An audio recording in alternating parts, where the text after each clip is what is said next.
E estamos dando continuidade hoje ao estudo que iniciamos no domingo anterior, fazendo uma reflexão sobre as ofertas de Abel e de Caim, a diferença com que elas foram recebidas por Deus, como foi a reação de Caim. Então, tínhamos visto que nós analisamos as oferendas em qualquer tradição religiosa, considerando que elas são uma manifestação de adoração, uma manifestação de gratidão, uma manifestação do reconhecimento da soberania de Deus, nessa ou em outra ordem de disposição desses 4 itens. Então, vimos que ambos doadores, os ofertadores, eles certamente agiram voluntariamente. A Bíblia não diz nada e nós não temos nenhum motivo para supor que a ação não tenha sido voluntária. E podemos formular algumas perguntas com base no que sabemos, porque o relato bíblico nos diz, para tentarmos descortinar o que ainda não sabemos, com a simples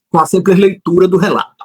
A simples leitura seria uma interpretação ou uma leitura simplesmente declaratória, porque as leituras podem ensejar interpretações extensivas que procuram compreender um pouco ou muito além do que está sendo dito no texto, ou podem ser interpretações restritivas que procuram estabelecer o limite ao alcance do significado, já que interpretar, como dizemos na primeira parte desse estudo, interpretar consiste em buscar o significado, mas procurar delimitar os limites deste significado. Então, o relato nos diz, conforme lemos no capítulo 4, versículos 3 a 5 de Gênesis, nós lemos: e aconteceu ao cabo de dias que Caim trouxe do fruto da terra uma oferta ao Senhor. E Abel também trouxe dos primogênitos das ovelhas e da sua gordura. E o Senhor atentou para Abel e para a sua oferta, mas Caim, para a sua oferta, não atentou. E irou-se Caim fortemente e descaiu-lhe o semblante.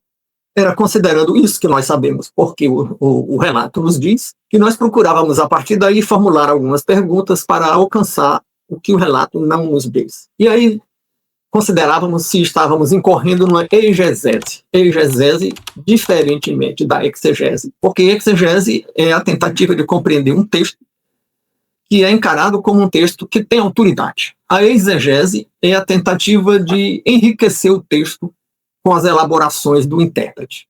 E nós não queremos fazer isso. Não queremos enriquecer o texto com a nossa própria elaboração. Mas queremos ampliar a compreensão com base em outros conteúdos bíblicos, numa interpretação sistemática e com base numa lógica, numa interpretação lógica, numa interpretação sistêmica, numa interpretação teleológica. Qual seria a finalidade?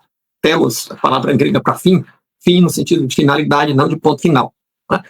Então, foi o que tentamos, ou iniciamos a primeira parte desse estudo no domingo anterior. Bom, ambas as oferendas foram voluntárias, mas quanto elas foram uma manifestação de gratidão? E aí conjecturávamos sobre isso, levando em conta o que foi ofertado. E levávamos em conta que Caim ofertou o fruto do próprio trabalho. Seu trabalho, o produto do seu suor no campo. Ele era agricultor e trouxe o que colheu do que plantou. Portanto, apresentou as suas obras, uma parte das suas obras. Já Abel, não. Abel trouxe uma contribuição das ovelhas nascidas no seu rebanho. E isso não era fruto. Embora ele tivesse algum trabalho cuidando das ovelhas, ele não engravidou as ovelhas e não gestou os filhotes das ovelhas, portanto, não era um fruto do trabalho dele, mas um fruto da natureza, porque a procriação de ovelhas é uma coisa da natureza. E, portanto, ele não estava apresentando as próprias obras. E isso tem uma afinidade maior com a ideia de gratidão, porque ele estava mostrando que ele desfrutava da natureza que Deus criou e nos entregou, enquanto o outro parece mostrar mais um certo contentamento, um certo triunfalismo ao mostrar o seu trabalho. Que é produto do seu trabalho não é algo que significa agradecimento. Vimos essa primeira distinção. E vimos que a interpretação bíblica não é exauriente. A revelação bíblica não diz tudo sobre Deus. Né? Pelo contrário, a própria Bíblia nos adverte que tem coisas que nós não entendemos, não podemos entender. Na carta de Paulo aos Romanos, nós lembrávamos na primeira parte desse estudo, que Paulo diz em Romanos 11:33. Ó profundidade das riquezas, tanto da sabedoria como da ciência de Deus. Quão insondáveis são os seus juízos e quão inescrutáveis os seus caminhos. Quem compreendeu o intento do Senhor? Ou quem foi seu conselheiro? Então, deixando claro que nós não temos a pretensão de exaurir o significado de qualquer conteúdo bíblico, nem de fazer interpretação extensiva, nem de enveredar pelo caminho da exegese, mas pretendemos aqui, estamos perseguindo uma interpretação sistêmica e teleológica e lógica para tentar entender o que teria levado o Senhor a fazer acepção entre as oferendas de Abel em relação às oferendas de Caim. Porque nós vimos também que lá no Novo Testamento está escrito: o Senhor não faz acepção de pessoas. O Senhor não faz acepção de pessoas, então Deus não faria arbitrariamente uma acepção entre as doações de Caim e de Abel. Então, lá essa declaração sobre Deus não fazer acepção de pessoas está no texto que eu enviei para vocês, que eu estou compilando aqui para não me afastar do texto, é que em Atos dos Apóstolos 10:34, né? E abrindo Pedro a boca, diz: reconheço por verdade que Deus não faz acepção de pessoas. Então, não fez acepção do ponto de vista arbitrário entre Caim e Abel. E não foi uma acepção arbitrária, desmotivada, então houve algum motivo. E nós podemos, compilando o que a Bíblia diz sobre ofertas, e o que a Bíblia diz sobre o plano de salvação, e sobre as relações entre Deus e os homens, procurar vislumbrar a compreensão desse episódio. E aí nós falávamos, na primeira parte desse estudo, que além das oferendas de Abel sinalizarem uma doutrina de salvação pela graça, ele estava mostrando que ele tinha ali um sustento, que era uma graça de Deus, que a procriação das ovelhas é um fenômeno da natureza, e a natureza não é produto do homem, enquanto que Caim queria mostrar as suas obras. E nós até citávamos Efésios 2:8 e 9, onde está escrito que a salvação não vem das obras para que ninguém se glorie, né? Mas que ela é um dom de Deus, ela resulta da graça mediante a fé. Tínhamos lido isso e tínhamos lembrado que Caim está mais longe dessa concepção e Abel está bem no centro dessa concepção. Também tínhamos comentado que em outras passagens bíblicas, o que nós vemos é que quando Moisés codificou os processos de holocaustos e de oferendas, as oferendas para expiação de pecado era com sacrifício de animais. E tinha que ter derramamento de sangue. Nós vemos lá em Levítico 17:11 que diz: porque a alma da carne está no sangue, pelo que vos tenho dado sobre o altar, para fazer expiação da vossa alma. Portanto, é o sangue que fará expiação pela alma. Então, como Abel apresentou gordura de filho, então ele já estava antecipando o que Moisés iria codificar, como deveria ser a prática, a liturgia, o rito dos sacrifícios e das ofertas. Enquanto que Caim passou bem longe disso, porque não tinha sangue no produto das colheitas da lavoura. Não tinha relação com vida. E isso tem relação com a doutrina de salvação, com a soteriologia bíblica. E a salvação pela graça mediante o sacrifício substituto de Cristo. Por que substituto? Porque ele se sacrifica se pondo no nosso lugar, de nós pecadores. Então, quando Abel oferta com sangue, com sacrifício de vida, esse tipo de sacrifício sinaliza a esperança na promessa do Messias, que já estava feita antes de Abel e Caim, porque foi feita em Gênesis, quando o homem caiu, comeu do fruto da ciência do bem e do mal. E é o chamado proto-evangelho. É um evangelho que vem antes dos evangelhos do Novo Testamento. Quando vem a promessa de que a semente da mulher vai esmagar a cabeça da serpente e tal. Tínhamos visto tudo isso e tínhamos visto que os mandamentos, as normas das leis mosaicas, e tínhamos lembrado que as leis mosaicas não são apenas o decálogo, elas não são arbitrárias. Tínhamos visto as restrições alimentares, quanto a crustáceo, o porco que é vetor de parasita, e crustáceo que tem um potencial alergeno muito grande. tínhamos visto que o próprio símbolo da aliança com Abraão, que era a circuncisão, foi posto, mas tem uma utilidade prática, porque protege a mucosa da glândula, que se torna mais impermeável, mais fechada, se torna uma mucosa mais fechada, mais impermeável, e mais resistente a determinadas infecções, a determinados agentes, inclusive ao agente. É um vírus que tem potencial cancerígeno, e o resultado é que o homem judeu não tem câncer de pênis e a mulher judia não tem câncer de colo de útero, porque é o homem que deposita o vírus lá no colo do útero da mulher.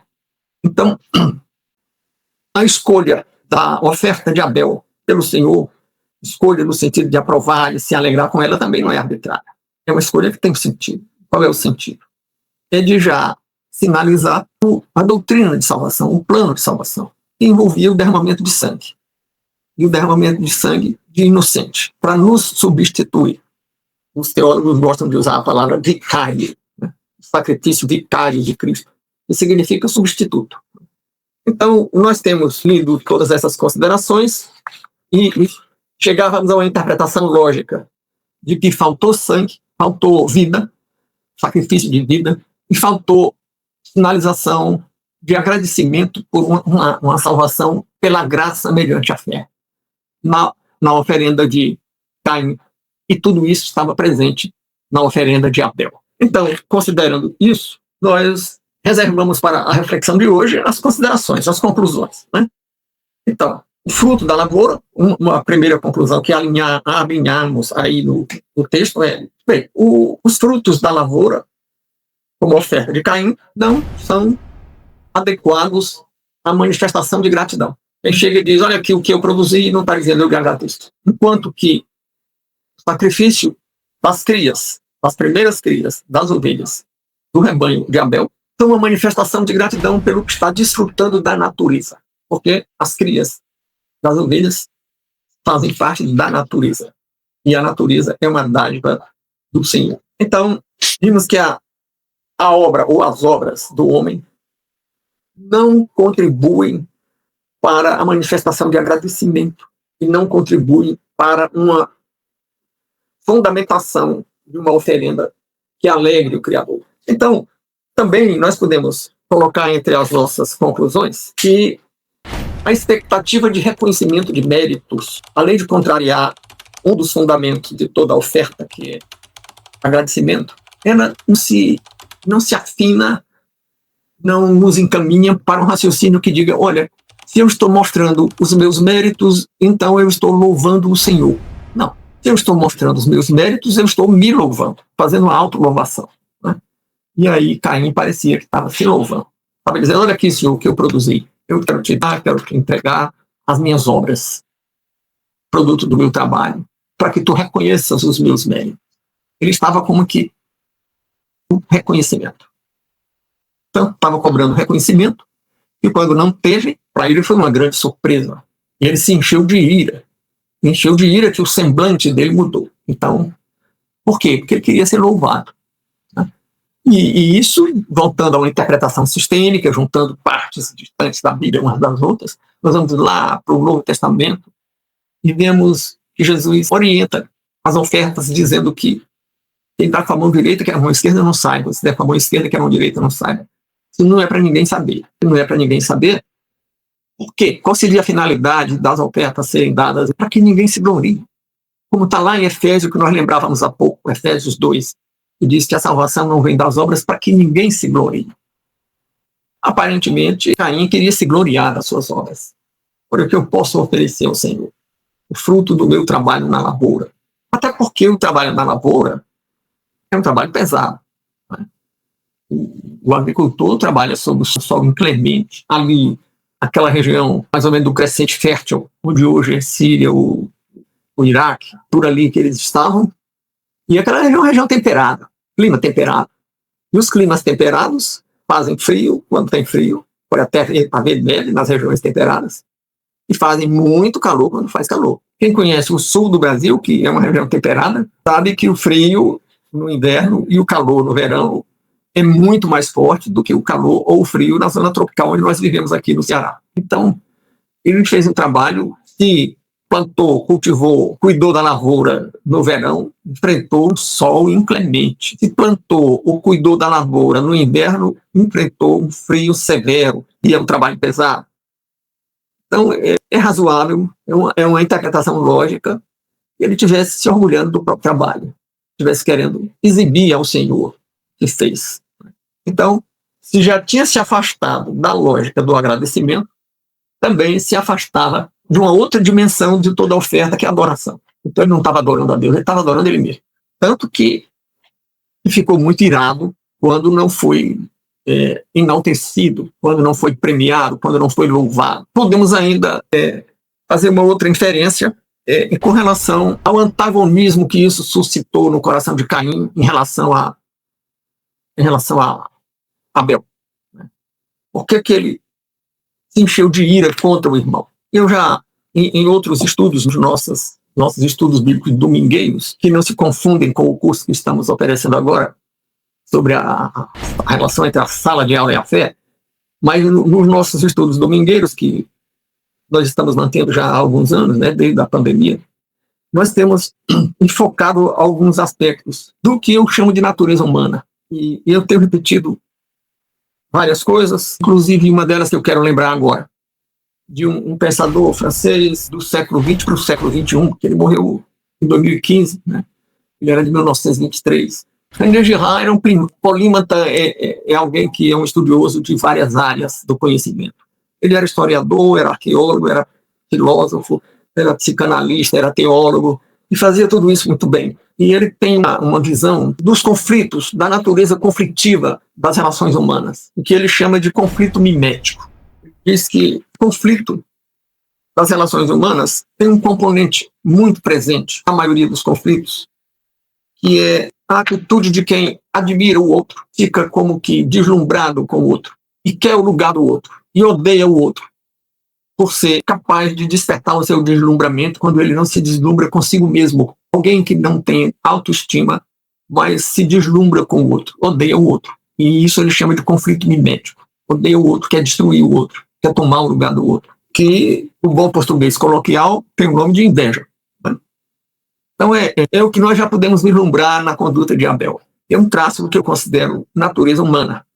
E por que natureza humana? E vamos lembrar aqui que grande parte da antropologia cultural nega a existência de natureza humana. Que o homem não tem uma natureza dada, que toda a condição humana é construída historicamente no ambiente cultural em que as pessoas vivem. E isso se tornou dominante, alguns erros se tornam dominantes, e todo mundo repete, às vezes sem pensar, e é comum que as pessoas digam uma frase aparentemente inocente, simples, que o homem é o produto do meio. Né? Se você diz que o homem é o produto do meio, você pode não se lembrar, não saber que está dizendo que o homem não tem uma natureza dada. Ele é todo construído historicamente. E também você está dizendo que não existe responsabilidade, que nós não somos responsáveis pelos nossos atos, porque somos um produto. Produto não é resultado de interação.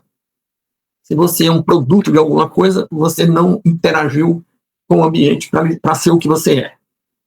Você foi passivamente colocado numa condição. Então, essa visão é própria de quem quer negar uma natureza humana. E por que tem pessoas que querem tanto negar a natureza humana, embora seja evidente que existe natureza humana?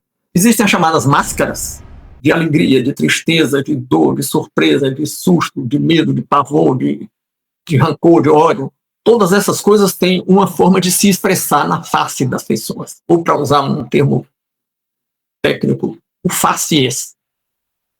Então, que é a expressão que aparece na cara da pessoa. Essas expressões são as mesmas no mundo todo.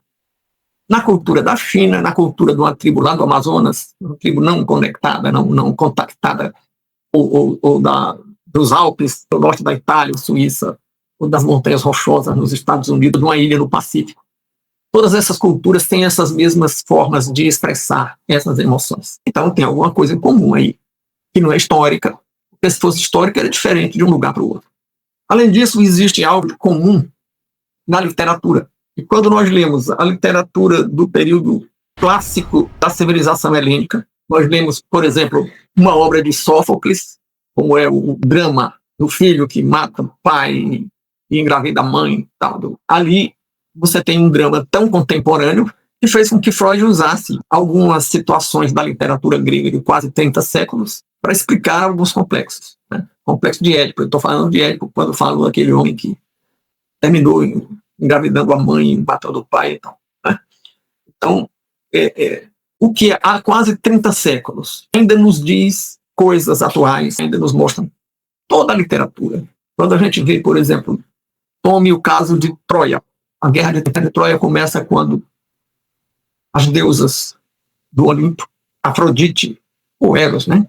O panteão grego-romano, Afrodite e Atena, que era uma espécie de padroeira de Atenas, ganham um presente, um pomo de ouro, dada por uma deusa que era a companheira, a mulher de Zeus, e que era a deusa da intriga. E uma delas pergunta para quem era o pomo que foi atirado entre elas, e a deusa responde: para a mais bela entre vós. Então, logo, cada uma diz que então sou eu, então o pomo é meu. Então pergunta para ela: mas quem é a mais bela entre nós? Ela diz: não sei, vai perguntar. E o Zeus, tão atual, tão contemporâneo como os políticos de hoje, sobe no muro e não desce de jeito nenhum. Quando elas perguntam a ele quem é a mais bela das duas, ele diz: não sei, vamos perguntar a um mortal. E elas descem do Olimpo para perguntar a um mortal, e o Zeus sabia que o mortal ia tremer de medo, porque ia perceber que elas eram deusas, e manda Apolo, que era o deus da beleza masculina e da caça e uma opção de outras coisas, e diz: vai na frente, passa à frente delas, e diz ao mortal que está no caminho delas que pode responder o que elas perguntarem, que eu garanto. E fez uma promessa que depois não cumpriu, também mostrando a contemporaneidade de um chefe político. Ele era um chefe dos deuses, mas exercia esse poder com atitudes políticas. Então, as deusas se aproximam de um varão que se encontrava no caminho, que elas tomaram, e ele já treme de medo quando vê aquelas mulheres deslumbrantes e compreende que eram deusas. Mas Apolo chega e sussurra no ouvido dele: olha, pode agir como quiser, que Zeus manda dizer que te garante. E elas perguntam qual delas era a mais bela. Cada uma promete uma compensação, prêmio para ele, se ele a escolhesse. E Afrodite, ou Eros, né? Ela promete ser dele. Se tu me escolheres, eu serei tua. E ele, numa atitude muito contemporânea, aceitou o suborno e já disse logo: é a mais bela. E essa foi só quem cumpriu a promessa. Muito bem, mas Atena, que era a deusa da guerra e da caça e da sabedoria, Atena fica com ódio e diz: maldito, vou me vingar de ti e do teu povo.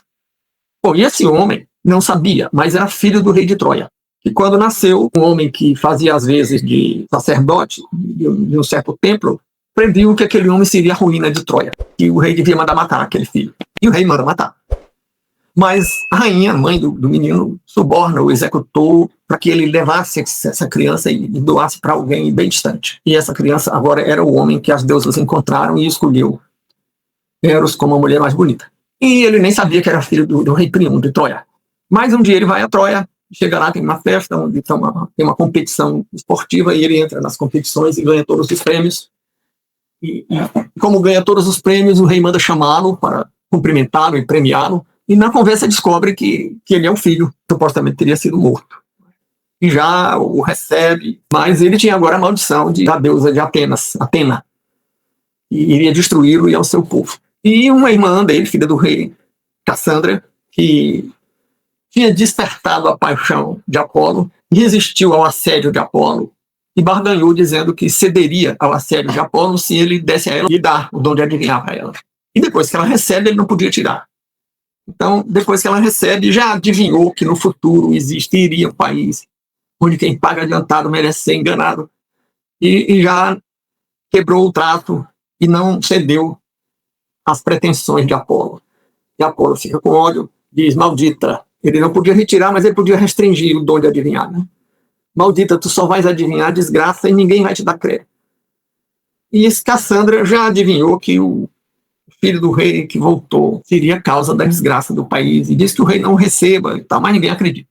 Então, todas essas coisas são muito contemporâneas. O assédio de Apolo, o modo como Cassandra enganou Apolo, o modo como Eros, a rainha da atração, se promete para comprar o voto do rei, do filho do rei. Então, todas essas coisas são muito contemporâneas. Isso depois de quase 30 séculos. E passando por cima de diferentes formas de organização social e de culturas. Então, isso quer dizer que nós temos sim uma natureza humana. E essa natureza humana é inclinada a certas paixões, inclusive a desejo de ser glorificado, de ser salvo.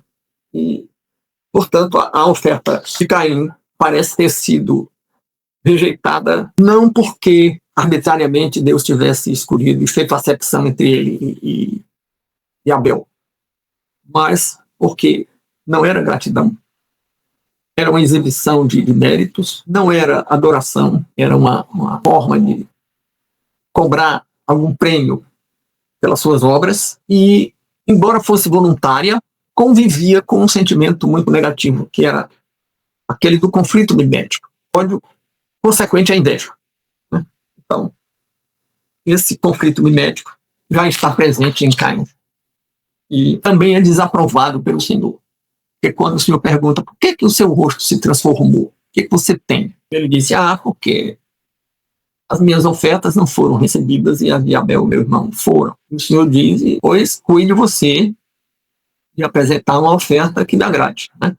Cuide você de agir corretamente, ao invés de cobrar, de olhar para o que o outro ganhou, olhe para o que você deve fazer. Não foram, evidentemente, essas palavras, mas eu estou aqui parafraseando o conteúdo do Gênesis. Bem, então, o que é que nós queríamos entender? Queríamos entender a razão ou as razões pelas quais o Senhor fez a acepção entre Caim e Abel. Por que motivo o Senhor preferiu Caim, ou melhor, não preferiu a oferta de Caim e preferiu a oferta de Abel? Né? E nós nos propunhamos, como é que nós chegamos a esse ponto? Chegamos a esse ponto com base no que conhecemos do relato do Gênesis, que descreve as ofertas e o conteúdo das ofertas. O conteúdo era o produto da lavoura, o outro era o produto de uma criação de ovelhas, e que descreve a reação do Senhor diante das ofertas e a reação de Caim, em face do modo como o Senhor recebeu as ofertas. Isso é o que nós conhecemos. E o que é que nós não conhecemos desse relato isoladamente na Bíblia? Não conhecemos por que Deus fez diferença entre uma oferenda de um e de outro. E o que é que nós queremos conhecer? Qual é o objetivo da nossa reflexão? É entender por que houve essa discriminação. Então, atendendo ou partindo do pressuposto que essa discriminação não é arbitrária. E porque não é arbitrária, numa interpretação sistêmica, vimos que em várias outras passagens bíblicas nós temos alguma razão para o que foi feito, algum motivo porque Deus recomendou que não se fizesse alguma coisa. Se fizesse, por exemplo, não comer carne de porco, não comer crustáceo, ou fazer alguma coisa, por exemplo, lavar as mãos antes de comer. Então, tanto tem a obrigação de não fazer, como tem a obrigação de fazer, e nunca arbitrariamente. Então, certamente, Abel agradou porque seguiu alguma obrigação de fazer. E Caim não agradou porque não seguiu alguma obrigação de fazer. Ou até porque enveredou pelo caminho que leva a uma obrigação de não fazer. Qual é a obrigação de não fazer? Essas expressões se usam muito em direito, obrigação de fazer, obrigação de não fazer. Né? O que seria a obrigação de não fazer? Apresentar a oferta que não seja uma manifestação de gratidão. Obrigação de fazer. Apresentar a oferta que seja obrigação de gratidão. O que mais seria obrigação de não fazer? Apresentar oferta sem que isso seja uma cobrança de recompensa pelas obras. Obrigação de não fazer, que Caim cometeu.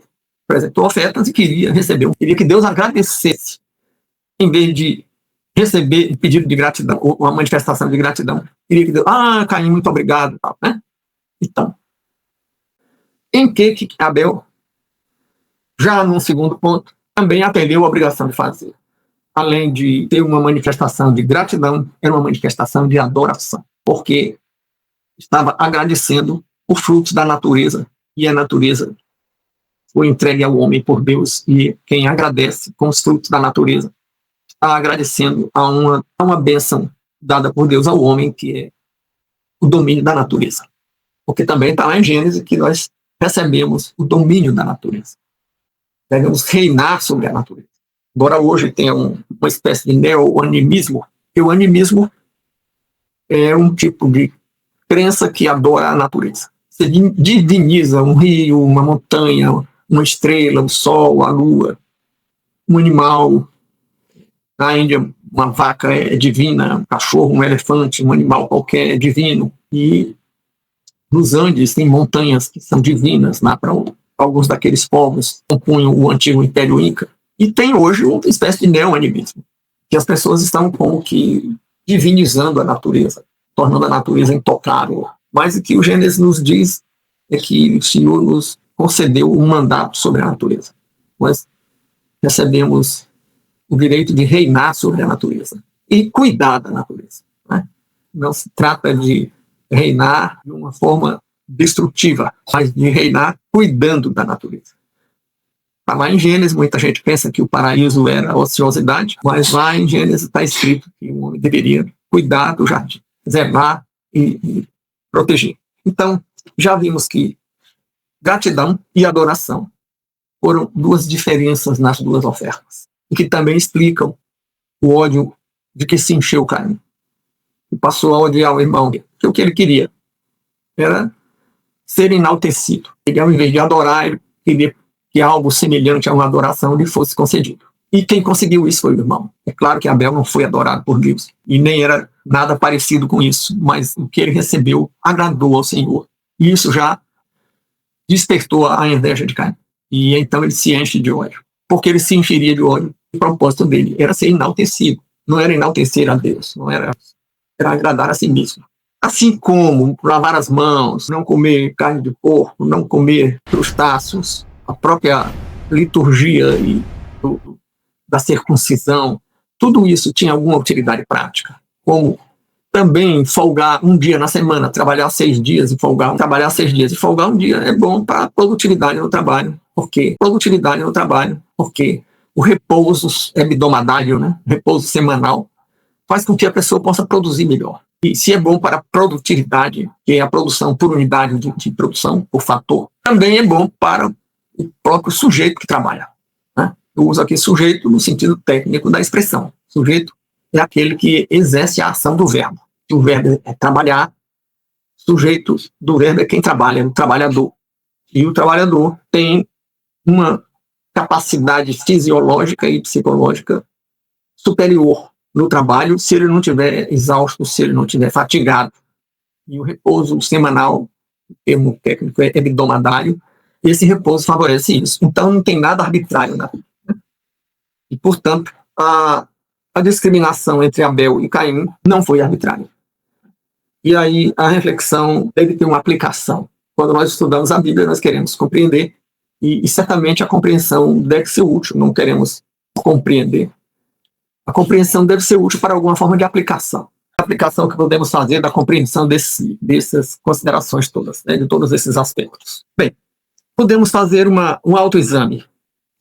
E as nossas ofertas, elas são de fato uma manifestação de gratidão ou o cumprimento de uma disposição legalista? O ofertante é alguém que tem uma visão legalista da relação entre Deus e os homens? Ou é uma visão de quem diz que não quer sacrifício, porque quer misericórdia? Portanto, não seria a formalidade de um código de conduta, mas o espírito que inspirou o código de conduta mosaico. A expressão bíblica para isso é a que diz que a letra mata e o espírito vivifica. Ora, então, ofertar é bíblico, mas qual é o espírito da oferta? O espírito da oferta, desde da primeira parte desse estudo, no domingo anterior, nós dizíamos gratidão, adoração, voluntarismo, a oferta deve ser voluntária, e nós cremos também que a oferta é o reconhecimento da soberania de Deus. Então, quando nós ofertamos, estamos reconhecendo a soberania de Deus. Olha, Senhor, eu estou dando essa oferta porque eu tenho consciência de que isso nem é meu, estou te devolvendo. Estou reconhecendo que tudo é teu.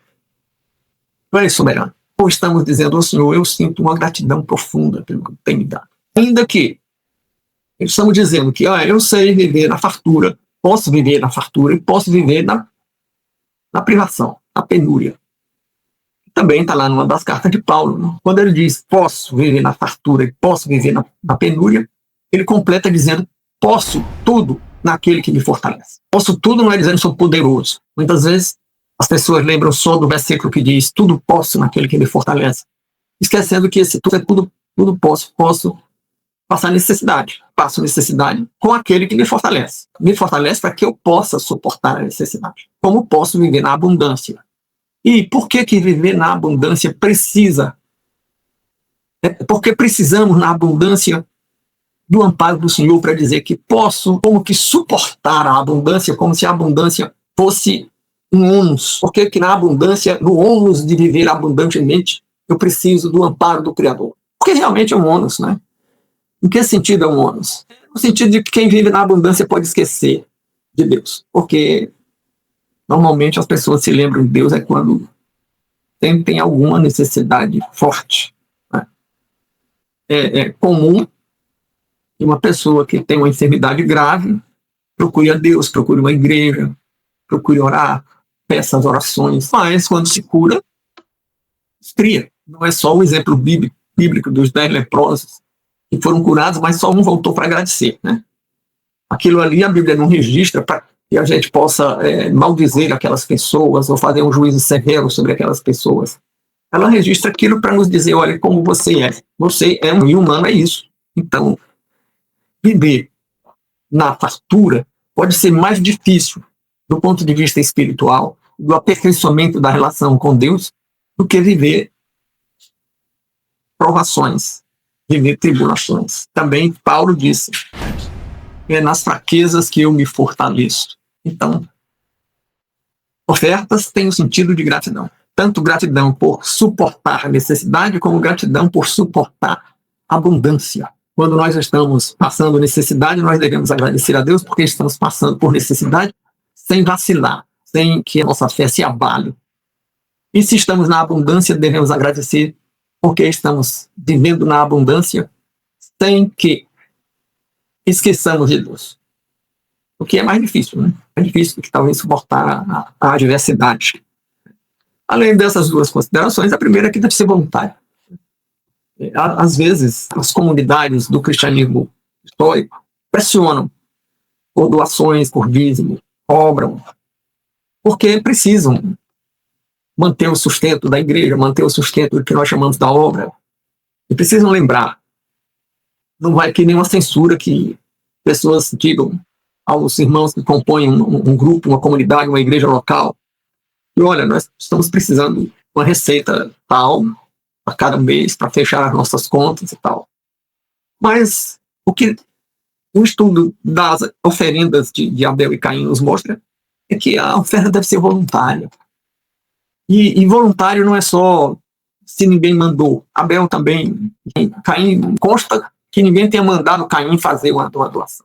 Mas se ele queria receber prêmio, se ele queria ter os méritos dele reconhecidos, ela não era voluntária, não. Era um investimento na busca de méritos, de reconhecimento de méritos. E isso não é voluntário. Né? Então, quem busca prêmios e respostas não está agindo voluntariamente. Ela tem que ser voluntária. A oferta tem que ser uma gratidão. A oferta tem que ser um reconhecimento da soberania de Deus. E quando Caim se revolta com o modo como Deus recebeu, ele mostrou que não estava aceitando a soberania de Deus. Se a oferta fosse uma manifestação e o reconhecimento da soberania, ele diria, o Senhor preferiu a oferta de Abel, meu irmão. Então eu devo imitá-lo. Então eu devo agradar a Deus, reconhecendo a soberania dele. Como é que eu agrado? Eu agrado imitando quem age de acordo com o que ele quer. E Paulo diz isso, né? Serem meus imitadores, como eu sou imitador de Cristo. Voluntarismo, gratidão, reconhecimento da soberania de Deus. A oferta deve ser uma manifestação de adoração. De adoração a Deus e não a si mesmo. E vimos que Caim quebrou tudo isso, né? E Abel satisfez tudo isso. E vimos que aquilo que está dito na carta de Paulo às igrejas da região da Galácia, que nós geralmente conhecemos como carta de Paulo aos Gálatas, lá no capítulo 6, no versículo 7, nós lemos a chamada lei da semeadura, que diz, não erreis, Deus não se deixa escarnecer. Algumas traduções modernosas dizem, com Deus não se brinca, né? Porque tudo que o homem semear, isso também se fará. Nós vimos que Abel semeou voluntariamente, semeou adoração, semeou reconhecimento da soberania, foi reconhecido. Vimos que Caim não semeou voluntariamente porque queria ter reconhecimento, estava buscando o que hoje nós chamaríamos receber diploma de honra ao mérito, receber medalhinha, né? Hoje tem gente querendo receber medalha e diploma de honra ao mérito, até pelos seus vícios, até pelos seus erros, até pelos seus desvios de conduta. Mas isso não é novidade. Caim já queria isso. Né? Então, e a lei da semeadura já estava presente. Porque tudo que o homem semear, isso também se fará. Caim semeou erros desde o primeiro momento, quando fez uma oferta errada, e agravou os erros, porque também a Bíblia diz que o abismo chama abismo, o abismo atrai abismo, e quem envereda pelo caminho dos erros tende a produzir erros cada vez mais graves. Ele foi para um erro maior, matou o irmão. Mas todo erro é igual? De certo modo, todo erro é igual, porque todo pecado, né, erra o alvo. Quando é que o homem erra o alvo? Quando ele ofende o Criador. E todo erro ofende o Criador. Então, todo erro é igual. Mas a própria Bíblia mostra que o Criador às vezes se ofende mais e trata alguns erros como mais graves. A Bíblia fala que alguns erros são mais graves, são abomináveis e tal, né? Então já tecemos as considerações mínimas a esse respeito e que certamente não exauriram o tema. Por isso mesmo necessitamos dos seus comentários e das suas perguntas para que possamos dialogar com você e aprofundar as nossas reflexões. E agradecemos que nos acompanharam até o fim, que compartilharem e enviarem perguntas ou comentários. E fica o convite para a nossa próxima reflexão.